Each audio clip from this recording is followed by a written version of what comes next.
Both Paul and Muhammad claimed that Jesus' original disciples agreed with their revelations, but only one of them actually received a stamp of approval from the disciples themselves. Can you guess who it was?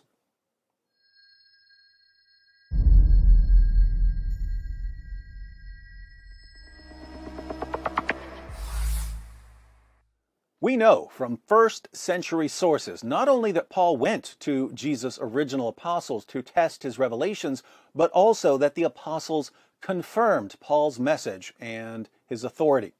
James, Peter, and John recognized that Paul had been sent by God to preach the gospel among the Gentiles, and they gave Paul what he called the right hand of fellowship. In 2 Peter 3:15-16, the Apostle Peter, one of Jesus' closest companions, refers to Paul as our beloved brother, and he puts Paul's letters in the same category as Old Testament scripture.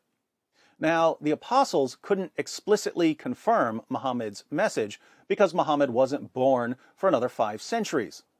But since the gospel preached by the apostles of Jesus was a message about his sacrificial death, his resurrection from the dead, and his divine nature, all of which contradict the Quran, it's safe to say that they would have regarded Muhammad as an obvious heretic and a false prophet.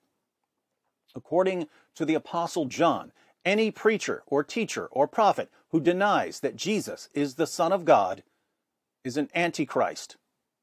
Muhammad denied that Jesus is the Son of God. I hope I don't need to complete the syllogism for you.